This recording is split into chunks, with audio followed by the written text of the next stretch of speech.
When I began my lecture in early April, I told you that you were about to hear one of my last public lectures at Jewel. Today will likely be my last. Again, let us make the most of it. It is 4 o'clock now, 4:10 now, I will end at 5:10. There are many themes I will do my best to weave together into a coherent lecture. I may fail, but I will try. My lecture is about the intertwined history of slavery in America and how we should think about that history and why we should talk about it, especially when doing so is controversial, and how knowing that history can help us be better citizens of our communities and countries. My lecture is also about academic freedom and open intellectual inquiry and why they matter, and how professors and students can strengthen our decaying democracy by defending those principles. And finally, my lecture is about the bond and loyalty that can develop between students and professors when they strive together in a common cause and defend one another and their principles, even when there is a price to be paid. But rather than a general discussion, I will illuminate those themes by telling you a story about slavery and the construction of historical memory at William Jewell College. I will tell you what has happened here for the better part of the past 2 years as my students and I have studied those topics and asserted our right to educate our community about them. First, think back to the points I raised in my prior lecture. Jewell's founders and financial backers established and sustained the college with wealth acquired by forcing more than 1,000 enslaved men, women, and children to labor, and in some cases selling them on auction blocks.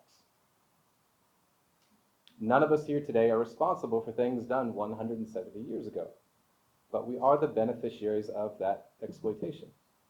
What obligations does that place on us? The first, the foundation of solid rock upon which every other action we take should build, is to learn and tell the uncompromising truth about Jewell's pro-slavery past and what we know of the lives of the enslaved. If we fail to get that history right in the most intellectually rigorous, morally serious way that we are capable of, we are building on a foundation of sand. That metaphor would have been familiar to Jewell's founders, sometimes even an angry radical can cite scripture. What Jewell's history with slavery is and how we should tell it is the focus of the first part of my lecture. I want you to keep in mind a single central question that is in some ways the reason I am here today. Is it the sole responsibility of the college administration to determine what is true about a college's history?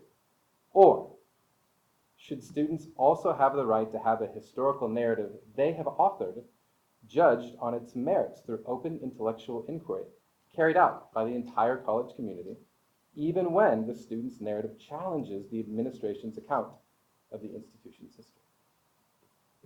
Your answer to that question says a great deal about your view on academic freedom.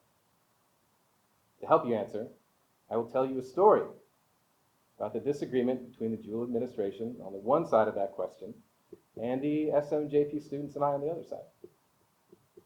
You might think that the story of how a group of students sought to educate their community about slavery's influence on the origins of a small liberal arts college would be really boring. But I think it's actually pretty fascinating. Being on the inside of that story, it has often been incredulity-provoking and sometimes funny. At times, I felt like I was living in a McSweeney's article. Sometimes the story is sad. But above all, the story is inspiring. It is inspiring because of these young people's determination, civic mindedness, and intellectual skill. They give me hope for the future of our country, and I am in dire need of that hope right now because I think our democracy is on the way out for at least the next 10 or 20 years. In the second part of my lecture, I will talk about how studying slavery does not mean you hate your country. In my class, one of our most cited lines is from James Baldwin's Notes of a Native Son. I love America more than any other country in the world, and exactly for this reason, I insist on the right to criticize her perpetually. I will end the lecture by offering a few thoughts on how college professors can strengthen our democracy. I think we can do that not only when we teach our students about democratic ideals and civic virtue, but also when our students see us display civic virtue and moral and intellectual integrity in situations where we have to pay a price to defend people and principles that matter to us. Two of my college professors set that example for me, Larry Goodwin and Ron Witt. My memories of them contributed to the decisions I've made over the past 2 years. Perhaps without their example, I would have made different choices, and this whole story would have played out quite differently. I should take a moment to thank those of you who are here. It is right that you should be here. Many of you share these students' values, and you likely share a question with them and me. Why has the students' work provoked controversy? I think that when we engage in open intellectual inquiry, in which students and faculty are encouraged to have their voices heard regarding what is true about our institution's history, our community is better for it. When student scholars are empowered to lead conversations on college-wide policy regarding the construction of historical memory of our pro-slavery past, our community is better for it. Regarding policy, there will, of course, be diverging views among students, faculty, administration, trustees, alumni, and staff. But let that multitude of voices be heard. We talk about listening to experts. Who has done the best work to have the most informed views on what our college's history with slavery is and how it should be remembered based on national best practices? These students. By no means must students' views and policy prevail, but their scholarship has earned them a prominent seat at the table where decisions are made. Ask yourself, why should students' role be limited to having their views safely filtered through an administration-created group speaking with one voice? These students, in their own voices, deserve to be heard. That is unrealistic, you say. That is not the way the world works. True. But Jewell could have shown a better way, in which engaging a college's pro-slavery past proceeds in a democratic fashion that meaningfully involves student experts. That is not the direction the Jewell administration decided to go in. Ask Haley Michael. I think there are many people who disagree with the administration's decisions and support the SMJP students. And that brings up a fundamental point about academic freedom and historical memory and slavery.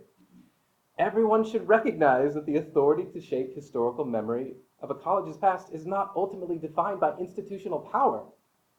People cannot be forced to believe a certain narrative of a college's past. The Jewell administration has sought to control the narrative, but the narrative cannot be controlled. Various authors, including students, will construct competing historical narratives. And if faculty have insisted that student scholarship achieve a level of intellectual excellence before they publish anything, and if faculty publicly defend the credibility of the student's scholarship, especially when others seek to call the student's credibility into question, the students will have the courage and confidence to forcefully advocate for the superior accuracy of their historical narrative. But that faculty support needs to be there, because the students need help ensuring their work gains public attention. And when students' work receives that attention, audiences will then have the opportunity to decide whose work they find most persuasive. That is how open intellectual inquiry works. In that contest, would you wager against these students? You have heard from Haley, Christian, and Tavares. Please consider other SMJP students' work. And remember that I am here today to defend the credibility of the SMJP student scholarship and their right to be heard. I am doing that by drawing attention to the scale, creativity, depth, extent, and intellectual rigor of the scholarship they have authored. The SMJP has found over 5,000 sources. Here are just a few examples of the scholarship these students are writing based on that research. Hallie Lindsay is an Oxbridge history and Spanish major. She is studying Alexander Doniphan's role in enabling the spread of American slavery into New Mexico after the U.S. conquered the territory in 1846. Doniphan's military leadership helped achieve that conquest. Then, he used his legal background to help write laws imposed by U.S. authorities on New Mexico. It is very important to note that in 1829, Mexican law had formally abolished slavery throughout the country. That's what Texans were upset about. There were enslaved Native Americans in New Mexico, but Mexican law was anti-slavery. The legal framework for New Mexico that Doniphan helped write, known as the Carney Code, did not include that anti-slavery provision. Doniphan's leadership opened the door for American slaveholders to bring enslaved people into New Mexico, which they did. The number of enslaved people brought into the territory was quite small, but that does not make Doniphan's action any less worthy of criticism. Halley's project involves comparing Mexican laws on slavery to the Carney Code and the 1859 New Mexico Slave Code. For those of you who see the spread of American power across the continent solely as the march of free institution, does that story of Doniphan's work unsettle your narrative? Jesse Sullinger, an Oxford history alumna and SMJP member, has graciously offered to help Halley translate 19th century Mexican laws. Look at that. Jewel alumni and current students working together. Jamie Kuhn's work deserves recognition. Jamie demonstrated that the man who donated the land for Jewel's campus made money selling human beings. Jamie is also writing a capstone essay for her economics major focusing on Jewel's founders' wealth and slavery. She has found production data from the farms of Jewel's slave-owning founders, cross-referenced that information with prices paid for crops by St. Louis commodities brokers in the 1850s, and run the numbers to estimate profits Jewel's founders earned from the coerced labor of enslaved people. You need that analysis to make persuasive arguments regarding how Jewel's founders acquired wealth used to establish the college. Aaron Gray researched the lives of people owned by the Withers family, whose patriarch was a founder of Jewel. Aaron examined the life of Merritt Withers and highlighted how he resisted slavery by serving in the Union Army. Hannah Kaler wrote a powerful essay eloquently arguing for honoring enslaved people by saying their names. The SMJP has made identifying the men, women, and children enslaved by the Jewel community one of our key aims. We have found 150. Those names will be on the first page of the comprehensive report we publish in December. Savannah Hawley deserves recognition. Savannah was the driving force in ensuring that the Hilltop Monitor published the SMJP's groundbreaking work in 2021. If there is one person who deserves credit for saying, we need to publish this information now, the Jewel community deserves to know this history sooner rather than later, it is Savannah. Not only is she an excellent writer and incisive thinker, she is fearless when she writes stories telling the truth about subjects others would like to obscure. I admire that. Mackenzie Thompson is undertaking some very important work examining how Jewel's founders contributed to the expulsion of Native Americans from western Missouri and economically benefited from taking native land. Doniphan played an important role in the Platte Purchase, which extinguished native land claims in northwestern Missouri and took a territory the size of Rhode Island and Delaware and opened it to slaveholders who poured in and acquired new lands in which to exploit enslaved people. Mackenzie's work shows that too often we think of the oppression of Native Americans and slavery as two distinct negative elements of American history, when in fact the two are inextricably intertwined. Luc Zond is reading textbooks Jewel students used in the 1850s, examining ideas regarding slavery and race. The SMJP argues that Jewel was a pro-slavery community, and a significant part of that is how students were educated about slavery. We know that Jewel's slave-owning professors and presidents modeled pro-slavery ideologies every day in their decisions to own and exploit enslaved people. We know that Jewel students were taught to oppose abolition. Luke is working to learn more about the broader pro-slavery worldview Jewel's students were taught. And there's much more work in the planning stages. We want to learn more about people enslaved by the Jewel community who became freedom seekers. Earlier in April, I mentioned the stories of John Anderson and Annis. Our research has also uncovered the story of another freedom seeker who had been enslaved by a member of the Jewel community.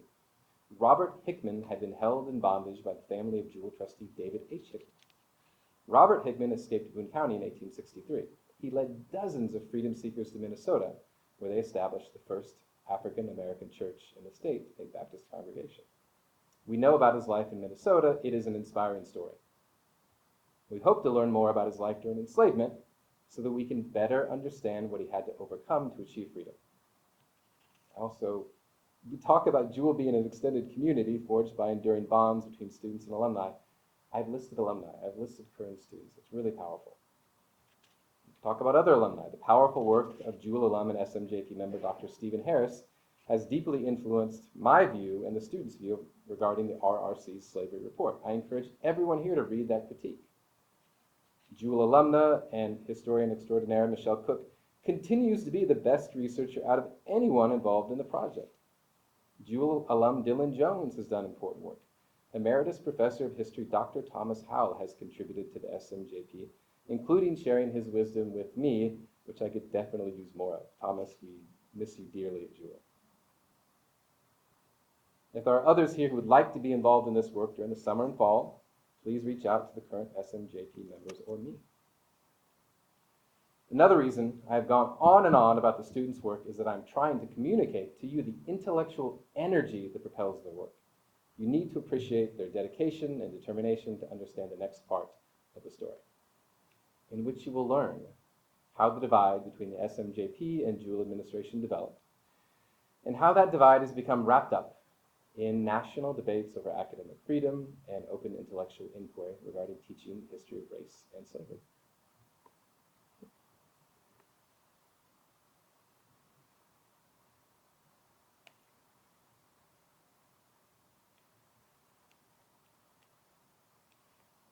I will begin this section by telling you that I have done a lot of soul searching about what to include. And I decided that there are some stories that do not need to be told in detail this afternoon. They will be told later. I will just note one thing now.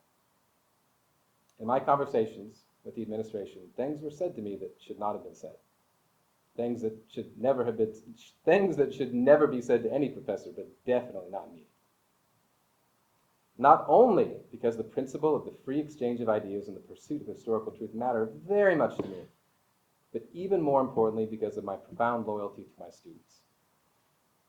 Here today and every day since the summer of 2020, I am keeping my word to my students that I would have their back, would be with them in this endeavor until we accomplished our goal of publishing a comprehensive report on Jewel's pro-slavery past in honor of the enslaved and in pursuit of intellectual excellence. How anyone could believe that I would abandon my students and fail to defend their academic freedom and mine is baffling to me. So here I stand. Now hearing that, you may be rolling your eyes. Dude, these students just talked for an hour. You're here talking now. You literally have a microphone in front of you. How can you stand here and claim that your students and your academic freedom has been undermined? Wait until you see a glimpse of what went on behind the scenes. Or perhaps your skepticism is along these lines and you're thinking, look at this melodramatic whiner trying to cast himself as a martyr because someone tried to stop a bunch of spoiled, privileged, whiny, woke college students from talking about slavery. Their lives are so hard, my heart breaks for them. Let me bring out the world's smallest violin. Okay, follow the story and see if you can begin to understand why the students and I have done what we have done and why it matters. If you still can't grasp why the issues are important, consider whether you can respect that my actions and the students' actions have been driven not only by academic ideals, but personal values like loyalty and trustworthiness and solidarity. And if you don't find those values, as long as they're exercised in a good cause, worthy of respect, then you and I live in different moral universes. Let's turn back to the summer of 2020. In August, the SMJP students and I had begun studying slavery in Jewel. Now, when did the Jewel administration first know that? September 10th, 2020. On that day, I emailed individuals affiliated with the administration who I had learned were researching slavery in Jewel's history, hoping to talk with them about our work and learn more about theirs. On the same day, a student sent an email with the subject, Slavery and William Jewell Project, to someone else in the college administration asking when black students first enrolled at Jewel. 2 weeks later, I got a response from one of the college researchers saying I needed to first set up a Zoom call with a different researcher before I could talk to the first researcher. So I tried to schedule a Zoom call. And on September 28th, I explained in a third email from the SMJP to the administration that history majors and I had learned that Brown, Georgetown, and other institutions had set up groups to study their ties to slavery. And the students and I thought, why not Jewel? So, from September 2020 forward, the administration knew that history majors and a professor were researching slavery in Jewel, that these students were interested in setting up an institutional self-study based on national best practices, established by Brown University, which is widely viewed as the gold standard on how to do this work. And these students and professor wanted to meet with the administration and share ideas.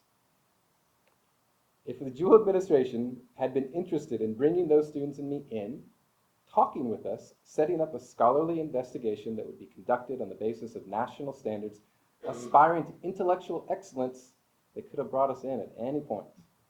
To be sure, working with them, not for them. And I almost hesitate to bring this up because I am a modest Midwesterner by nature. But I am a resource. I contribute to the intellectual strength of the college. I am an expert in the history of slavery. I worked really hard to earn my doctorate at one of the best graduate programs in the world. And I do my very best to equip my students with the skills I learned there. And I insist that my students strive to meet the standards of intellectual rigor that I was trained in. So in trying to make decisions on how to best engage Jewell's pro-slavery past in a way that would reflect well on Jewell's commitment to open inquiry, I provide substantial expertise, as do my students because I have helped them acquire it. But back to the narrative. In November, I wrote again to the administration's researchers sharing findings that students and I had uncovered regarding slave-owning contractors who built Jewell Hall. No response. Here's another red flag. SMJP students were not allowed in the college archives because of black mold, COVID, and archival disorganization, and yet we learned that the college researchers were researching in the archives. No matter, we were creative and reached out to other archives. Kristen Santiago drove to Boone County in the middle of a pandemic to research Dr. Jewell's slaveholding. I think that was really the moment when Kristen told me that where I thought, wow, these students are in. This is great, let's do this. And we did a lot of research online, helped by the State Historical Society of Missouri, the Missouri Historical Society, and state archives. Fast forward to January 2021. The number of students involved in the SMJP had grown substantially. I was teaching a seminar on the topic. In mid-January, I emailed the administration and wrote, "This is obviously a contentious, controversial, difficult topic that has to be handled in a careful, deliberate, thoughtful, delicate, non-rushed way, but I wanted to bring up my thoughts and hear yours about potentially setting up something like a working group on the history of slavery in William Jewell College." I tried to craft these emails in the nicest, most deferential, kindest way I could. I wordsmithed them for hours and hours, just trying to not allow the fact that the idea was coming from a faculty member and students to impede consideration of that idea. We also suggested Jewell consider joining Universities Studying Slavery, a national research consortium of more than 100 academic institutions researching their historical ties to slavery. If you want to do work that is in the upper tier on a national level, you need to learn from the best. I did not mention that point in the email because I did not want the administration to feel in any way as if we were pressuring them. But some of you hearing this idea of joining a national group dedicated to scholarly excellence will recognize that there is a potential problem with doing so, which is that by joining that group, it means your institution's work will become subject to scrutiny by peers. And if your college takes an approach that does not even aspire to meet national standards, other scholars will ask why. On an encouraging note, I did get a response from the administration this time. It was to contact the college's researcher, which I had already done 3 times at that point. But I tried a 4th time. Angry radical. 2 weeks later, I was told, this is great. This is the funny part. 2 weeks later, I was told, also, all of this is in the emails, got it documented. I was told that I had not been invited to a discussion among the cabinet regarding slavery and Jewell's history because I had class during that time. The class I had at that time, the slavery class, I would have brought all 15 students in the class to that meeting. On the plus side, one vice president invited students to present their work at a diversity and inclusion forum, and the administration did offer positive comments in private emails regarding students' work. We really appreciated that. Maybe the administration did want to hear from us. So we drafted a proposal for how Jewell could engage its history in line with national best practices, and then could follow that research with an even more exciting step that would not only honor the enslaved, but be a catalyst for scholarly excellence at Jewel among faculty and students. We were excited by the work we were doing and knew that some people would oppose it from the outside of Jewel, right? But we expected that many other people, including the entire Jewel community, right, would support open intellectual inquiry and student scholarly achievement. So we proposed to the administration that the college carry out an intellectually rigorous study of connections between slavery and Jewel's history. I'm speaking quickly because I know people want to eat dinner. Devoting at least 2 years to researching and writing a 100-page report focused on examining slavery's influence on Jewel between 1849 and 1865, modeled on the work of Brown University. That report would provide the basis for later research into Jewel's post-1865 history leading up to the present, but the initial report needed to be done first, done well. We had to get the foundational history right.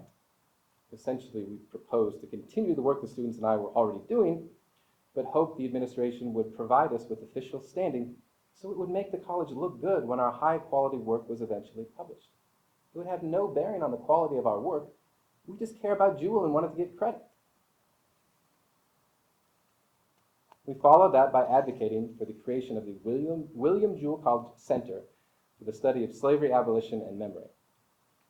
The students and I argued that our community would benefit greatly from establishing an academic center that would promote faculty and student study of slavery and its legacies in American history, slavery in world history, present-day human trafficking, and help us consider how to talk constructively about other negative elements of the American past, like Japanese internment, eugenics, and the oppression of Native Americans. And it would be a place to tell positive stories about America's history with race and Jewel's history with race leading up to the present. And it would be a place to tell complicated stories with good and bad elements. That's history. We could bring in Jewel alumni and have them talk honestly about integration at the college, or what it was like for students of color in the 70s, 80s, and 90s leading up to the present. We could bring in Eileen Houston Stewart and have her speak for an hour. I'd be there in a heartbeat. Eileen has some stories. The center could feature lectures by students, faculty, and regionally and nationally prominent experts. It would help recruit new students who want to study race and American society. It would be a powerful sign of Jewel's genuine commitment to building a diverse and inclusive campus community and serve as a catalyst in conversations surrounding race and justice in the entire Kansas City area, maybe beyond. We also argued that creating an academic center would be the best way to honor the enslaved people who built the college's financial and actual foundations. You may be thinking, well, that sounds like building a center like that would cost a lot of money. It's not practical for a school of Jewel size. What we envisioned was to have a single room in Jewel Hall, which would serve as an office and gathering space for people at Jewel interested in studying these issues. Enslaved people built Jewel Hall. Surely they deserve a single room to honor their memory. On the walls would be pictures of John Anderson and Robert Hickman, found a picture of Robert Hickman, and any other images we could find of enslaved people held in bondage by the Jewel community. We would have a plaque outside the door of the office listing the more than 150 names of individuals enslaved by the college community. We could have hosted SMJP meetings there. We would have had a library in the office with John Anderson's narratives written by enslaved people in the United States as a whole, books on slavery in Missouri, United States, physical copies of primary sources regarding Jewel and slavery, and elsewhere. We could have printed out a copy of Dr. William Jewell's medical school dissertation, which is fascinating.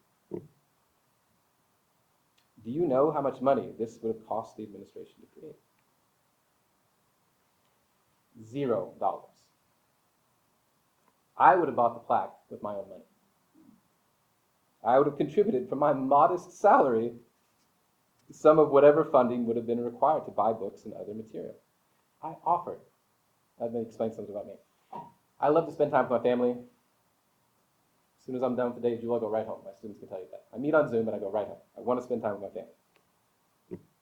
But I offered to spend time personally fundraising for the center by speaking to Jewel alumni. But the Jewel administration just wasn't interested.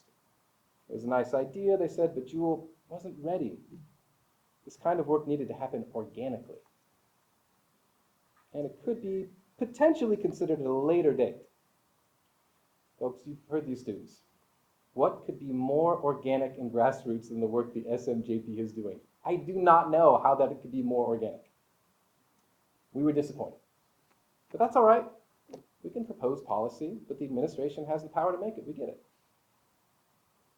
The administration rejected our idea, but we said we'll just focus on what we can control. Keep doing the great work we're doing. Jewel as a college will unfortunately receive no credit for it, but we will keep working to research and write our comprehensive report and get the truth out there. And another red flag appeared. When I raised the idea with the administration of having a faculty forum, so faculty could learn more about slavery and Jewel and students' work, that was denied, because it would be discourteous to the administration. Thank God for Pharamond Geis. I often think that Pharamond is the most important person on campus. He was then chair of the staff council and invited me to speak to the staff council about the students and my work. I spoke to an audience of 50 or 60 people. Pharamond, untenured, took action to defend academic freedom. And so we then had this strange situation at Jewel in which the staff knew way more about the history of Jewel and slavery than the faculty did. We still have never had a faculty forum about this history. I was also told that the administration believed the college should speak with one voice on this history and not have parallel narratives of the college's history circulated. I teach my students about open intellectual inquiry, and that is not it. And the divide between the administration and the SMJP continued to grow. It had become not just a policy issue, but a fundamental ideological issue, question of principle. But even after all this, we kept trying to reach out. And then we learned what the administration's official response to Jewel's history of slavery was going to be. For us, that raised a red flag about the size of one on a Spanish warship at the Battle of Trafalgar. The administration decided to create a racial reconciliation commission. As I said last time, no disrespect to anyone on the RRC. I have friends on the commission, and I know that we share many of the same values on race and reconciliation. But the students and I strongly disagree with the RRC's specific approach to engaging Jewel's history of slavery. Here's why. The RRC's stated mission would be to write the definitive account of the entire history of the influence of race on Jewel from 1849 to the present, taking that 171-year history and studying it in one academic year, beginning in the summer of 2021 and concluding in May 22. Remember, the SMJP students and I had explained to the administration that undertaking the rigorous work required to study slavery and Jewel's history just from 1849 to 1865 would take a minimum of 2 years, more likely 3, just to get that period right. That was the amount of time that would be required to strive for intellectual excellence. The ROC's timeline did not strike us as viable. We were also concerned that given the group's official identity, students would be expected to hand over their research, and then the students would be consulted, and the administration would ultimately make decision on what would be written regardless of what the students said. Ask Haley Michael. The work would not be student-centered, which it needed to be to make this the best possible learning experience for our community. What are we here for? There was one mildly positive sign. The VP of the college and I met several times. We have a good relationship. I expressed these reservations to him in person and emailed these concerns to other members of the administration. I continued to advocate for following national best practices. I tried to persuade the administration to at least modify the RRC's approach. Was I an angry radical making demands? I'm not making up that I was called that. I totally was. If the Jewel administration wants to build a bridge and put Jewel's name on it, and a civil engineering professor examines that plan and says, this is not a good plan. This plan will create a structurally unsound bridge. And if you don't take these steps to fix your plan, the bridge is going to collapse. And it's not going to look good for the college. Please change your plan to meet the intellectual and professional standards of the field in which I am an expert. Is that civil engineering professor, making demands? He is using his professional knowledge to accurately predict the future.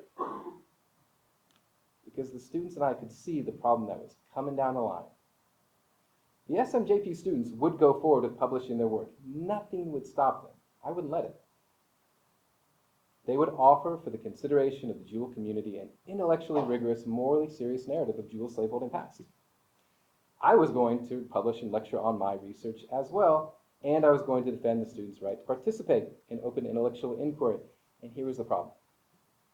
We feared that the ROC would write a cursory narrative on slavery and Jewel's history, if nothing else, simply by virtue of having too little time to research and write it. And then people would read the college's report, compare it to the SMJP students' work, and it would appear as if the college did not want to seriously reckon with its historical connections to slavery.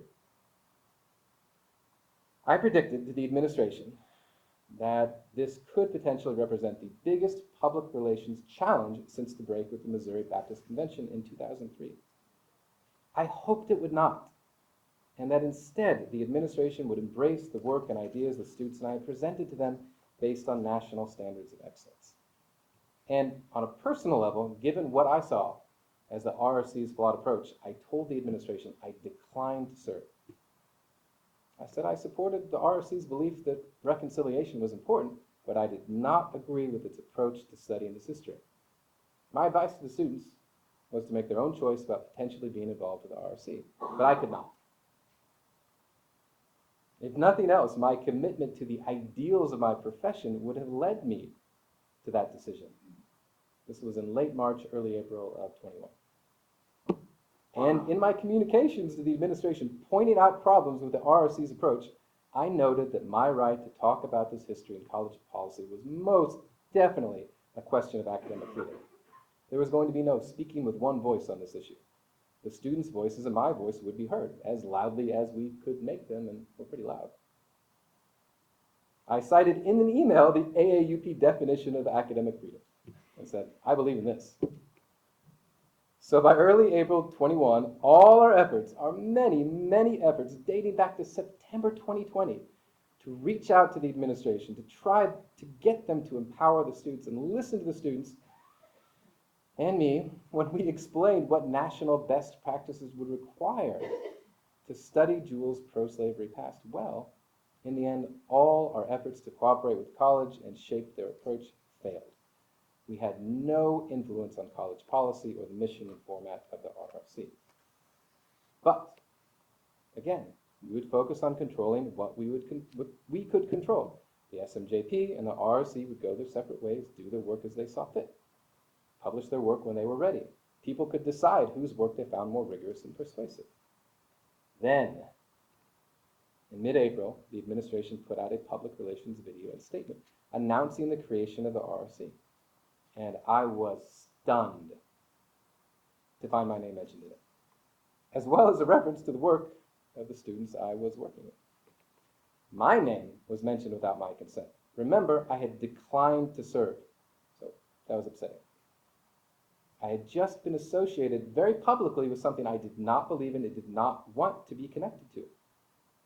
But even more important is that the video, I think, implied that the students and I were working for the administration, had done our work at its behest, and supported the ROC and its approach. We took the video as an attempt to co-opt our voices and appropriate our work. Regardless of the administration's intent, we saw the video's message as an attempt to marginalize students' voices and mine by making it seem as if we had done all this research and then handed it over to the college and said, okay guys, you take it from here. We're just happy to participate. Now, maybe that's unfair to the administration, but that's how we saw it. Again, that video, not a good representation of how open intellectual inquiry is supposed to work. And the students did not back away and say, the administration indicated we were working for them. We should really just defer to their authority and let them tell what is true about this history. Not a chance.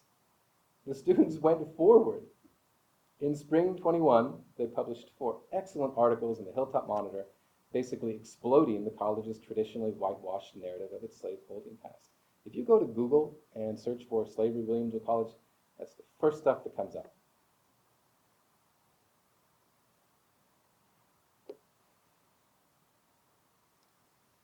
Students also presented their work at Duke Colloquium to an audience of nearly 100 people on a Zoom call. They highlighted Jewel slaveholding past, as well as called for specific policies to address it. I was proud of them. That is democratic self-assertion. That is citizenship. So the academic year wrapped up. We kept moving forward, doing our work, planning to publish our report in late 22 or early 23. Some students worked over the summer on their own accord.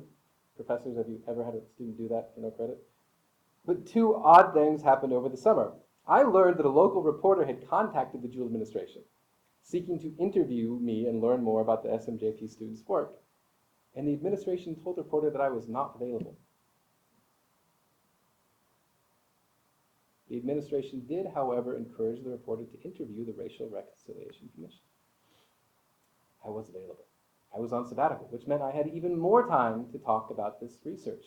What professor ever has said, no, I do not want to talk about my research. I do not want media attention.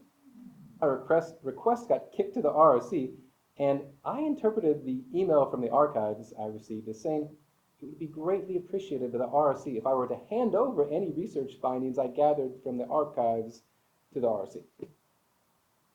Again, that is not how open intellectual inquiry or historical scholarship is supposed to work. Students, Haley, you're doing some research in the future and somebody says, give me that, you've worked in my archive, don't listen to it. But I wanted to get into the archives. I wanted my students to be able to get into the archives. So I told them, sure, you can see the results of our research when we publish it in 2023. But the redirected media inquiry and curious response from the archives were like throwing cardboard boxes in front of a bulldozer and expecting to slow it down. And so Michelle Cook and I were able to get into the archives, and Michelle found conclusive proof that enslaved people contributed to building Jewel Hall. As far as we know, no one in the 171-year history of William Jewell College had ever acknowledged that in any official publication. Cheers to Michelle for finding the truth. And the intrepid reporter who had been misdirected did manage to contact me and spoke to me, several students, and alumni affiliated with the SMJP. And the article she wrote for the Kansas City Beacon was picked up by the Star, KCUR's website, and our conservative estimate is that 20,000 people probably learned about the SMJP's work through that article. Not bad. How many Jewel students have their scholarship presented to 20,000 people in the Kansas City area? Reason for celebration, right? On August 30th, Jewel President Elizabeth McLeod Wall sent an email to all faculty and staff, noting that local media had reported on the Racial Reconciliation Commission. Students did not receive that email. The email did not mention the SMJP students' work, but it contained these lines. This is Exhibit A. Until we are clear on what is true regarding Jewel's founding, we cannot make decisions on how we should live or move forward as a 21st century institution of higher learning. Perhaps more importantly, it is the sole responsibility of the Commission to determine what is true about the college's founding. Remember, I believe in open intellectual inquiry, the free exchange of ideas, and there are ideas at stake here. This email is not a private communication. Out of respect for the administration, I'm not going to circulate private communications they sent to me. But this email was sent to all faculty and staff. And why is it worth talking about? Because what is at stake here is not a policy issue. It is an issue of fundamental intellectual principle. The argument there is that only the college administration has the authority to say what is true about its history. I thought about this. I contend that there is not a single history professor in America who would, unless under duress, concede that point. That is not how historians operate. Generally, on any given issue in history, different scholars offer competing interpretations. And based on the quality of their argument and evidence, audiences can decide whose interpretations they find credible. But that is not what that email says about the writing of Jewel's history. It could have argued, the RRC has done the most credible research, and therefore you should believe its interpretation. No, the email is an assertion of power. You must believe what the administration says about the college's history, because only the administration has the authority to say what is true about the college's history. I disagree. I favor open intellectual inquiry. Of course, I could quietly disagree, grumble in my classroom. And here we get to the question of academic freedom. Academic freedom, as an ideal, cannot prevail unless professors will defend it publicly. So, does a professor have the right to publicly disagree with the college administration on a point of intellectual debate? I think so. I think the American Association of University Professors thinks so. I think the Foundation for Individual Rights in Education thinks so. But as we all know, there's often a difference between what is formally right and what is wise to do. Maybe, probably, it would have been wiser to just let this argument go. But after I forwarded this email to them and they read it, students were not going to let it go. I was not going to let it go. Not for 1 millisecond did I consider letting that go. I could not betray my intellectual principles, and I certainly could not betray the students' trust. They had worked so hard, there's no way I was going to abandon them. We had already decided long ago to work hard to promote the students' work. But after that email, we really went to work to broadcast the student scholarship as far and wide as we could. And so during the fall and leading up to the present, I presented at academic conferences for community organizations like Clay Countyans for Inclusion and spoken to historians across the country. Haley, Christian, and I presented last month at the Missouri Conference on History and spread news of our work to many people there, made connections to fellow scholars at the WashU and Slavery Project. Last month, I talked with a professor at Mizzou about bringing SMJP students to Jewell to talk to NU students. In the next few weeks, I am scheduled, once I get some sleep, to speak with historians at St. Louis University and the University of Pennsylvania, talk about the Penn and Slavery Project, and we're going to talk about the SMJP students' work. From all those academic audiences, we have heard overwhelming support for the students' work. And that brings us to the present. Between now and December, we will keep working. And on December 12th, we will publish the SMJP's final report. As Haley mentioned, it will be 100 pages long. It will be exceptionally well researched. And its scholarly quality will definitely be in the upper tier of this type of work that has been done on a national level over the past 2 decades. I will stake my professional credibility on that. And we will create a website and make all these sources on Jewell and slavery available to wider audiences. And we will encourage Jewell students and faculty to use our work as they see fit, as long as they provide appropriate credit to the SMJP students for their work, which has not always been done at Jewell. So by December, the college community will have the opportunity to read our intellectually rigorous, morally serious narrative and make up its own mind. The students are not asserting sole responsibility to tell what is true about the college's history.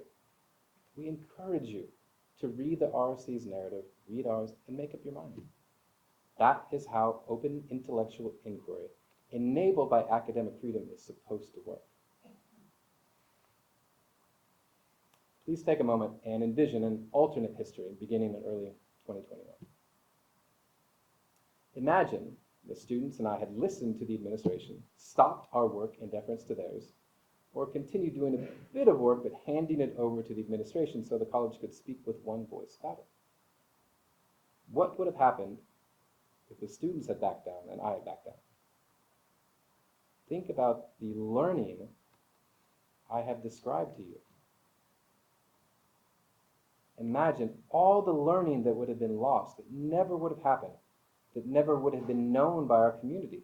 All that scholarship and experience and democratic self-assertion and cultivation of civic virtue swept away, gone.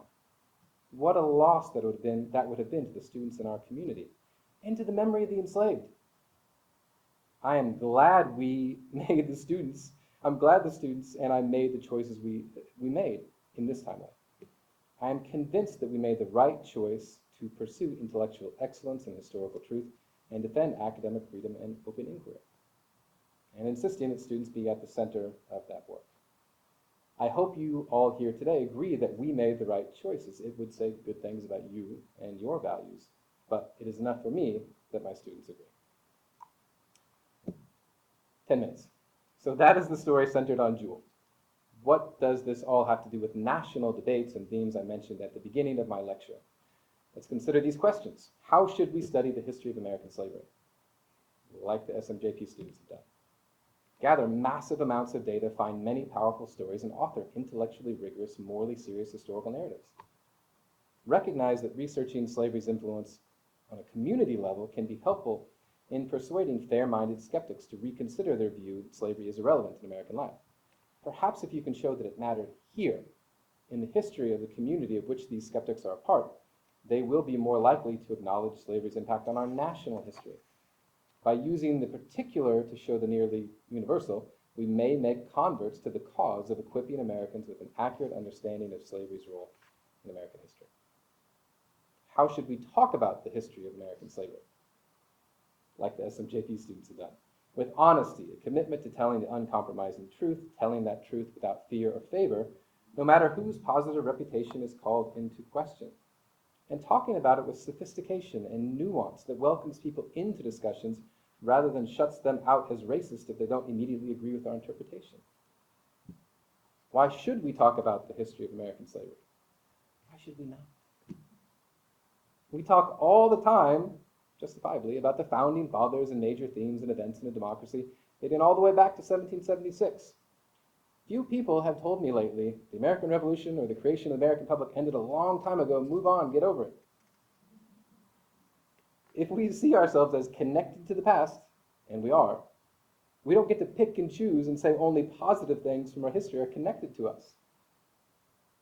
If you want to be proud of things from the American past and see yourself as part of that story, then you cannot maintain intellectual consistency without seeing yourself as part of the story of bad things.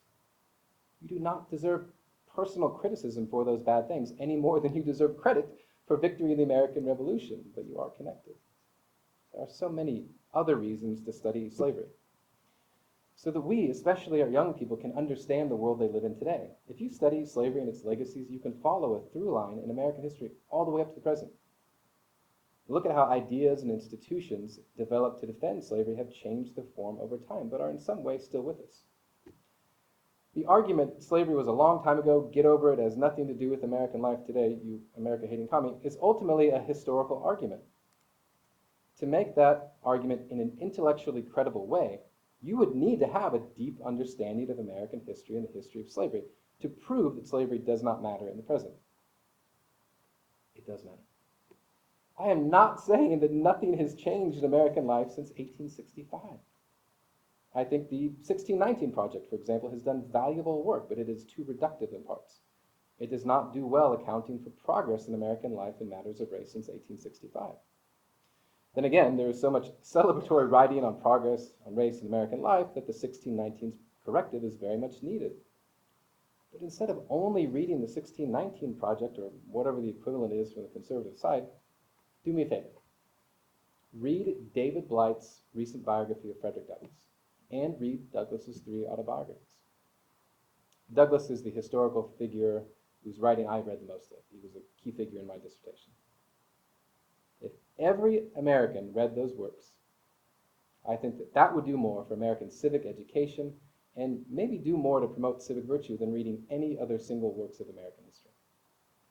David Blythe, biography, Frederick Douglass. Also, let me engage the idea that we should only study good things in American life.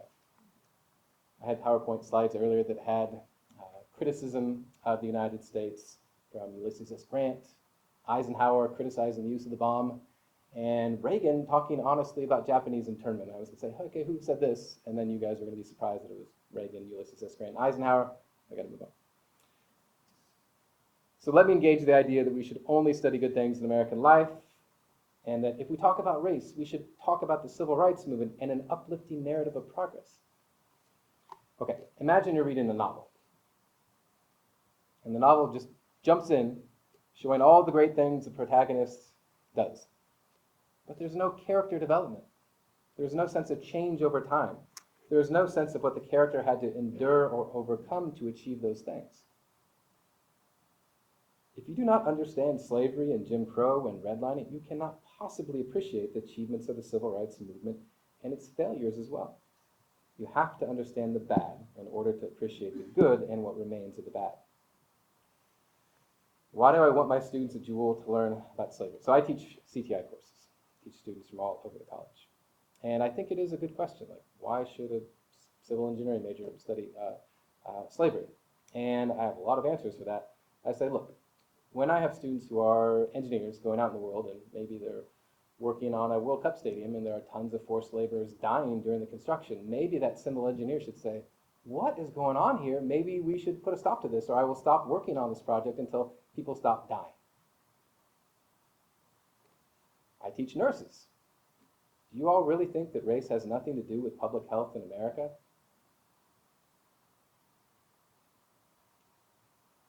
I teach future lawyers. You really want to tell me that race has nothing to do with law in America? Paying attention to race can also be valuable in fields that might not immediately come to mind. Math. Let's think about students who are math majors. They go on to graduate school, and they're sitting around talking about math, math stuff. And they realize that there are 10 white dudes in the room, and there's one non-white woman. And the 10 white guys constantly talk over her. What if somebody looks and says, wait a minute, why is it that all of these guys are not listening to this woman? Maybe there's an intersection of race and gender here that we should pay attention to. So when you look at the role of race and gender and other axes of discrimination in American society, in history, you see that more frequently in the present. I haven't even talked about history majors, right? Like, if you want to understand your country, if you want to understand the world you live in, you have to study slavery. It is valuable for people across the college. So much more I want to tell you. It is worth mentioning how college professors can help strengthen our alien democracy. Obviously, that is intellectual. We talk about the founding institutions, how American politics works. And we can develop and educate others about ideas that can be used to combat anti-democratic forces in American life today, and they're pretty strong. That kind of intellectual work is crucial, but I think we also can lead by example. We can show solidarity with our students, with other professors, with adjuncts, with educators in secondary and primary education as well. Some of us have tenure, the most theoretical protection for having our voices heard. When we use our voices to defend the rights of others who have less freedom to speak their minds in defense of vitally important principles, we are demonstrating civic virtue. We are showing our students to do the right thing. We can strive to model moral courage for our students. Show them that when we talk about doing the right thing, even when it has a cost, we are willing to pay that price. Because look, telling the truth about slavery and Jewel, not life or death. Probably doesn't interest a lot of people. But I tell you what, you just listen to these 3 students. They're going to go far in life. All the students who I've been working with on this project are going to go far in life. And they're going to face moments, or one big moment in their lives when something life or death is at stake. When people tell them, don't criticize your company or institution, or throw your squad mate under the bus, or report on these bad results from our drug that are going to kill people if we let it go on the market. If you talk about that stuff, you're going to lose your job. Maybe for a moment the student will think, hey, remember what Dr. Wilkins did when a moral principle was at stake.